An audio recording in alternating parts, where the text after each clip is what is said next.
Minsan ba naisip mo kung sakaling lumubog ang buong Pilipinas? Saan kaya ang lugar na pinakamatagal bago tuluyang matabunan ng tubig? Nakakaintriga, di ba? Sa kabila ng lawak ng ating kapuluan, may isang lugar na tatayo hanggang sa huli. At ito ang pag-uusapan natin ngayon.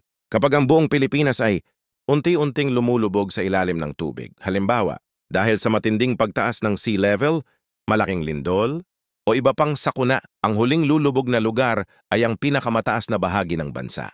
Ang bundok Apo na matatagpuan sa Davao Region sa Mindanao, ang pinakamataas na bundok sa Pilipinas. Ito ay may taas na humigit kumulang 2,754 na metro o 9,670, dalawang talampakan mula sa sea level. Dahil sa taas nito, ito ang itinuturing na huling lulubog na lugar. Kung sakaling tumaas ang tubig dagat at lumubog ang buong bansa, dahil sa mataas nitong elevation, matagal bago maabot ng tubig ang tuktok nito.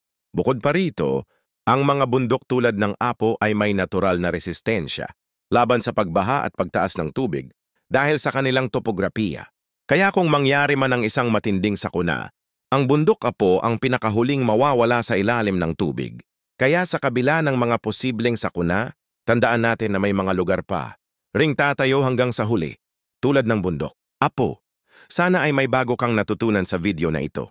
Kung nagustuhan mo ang topic, huwag kalimutang i-like ang video, mag-subscribe, at i-share para mas marami pa tayong mapag-usapan na interesting na kaalaman.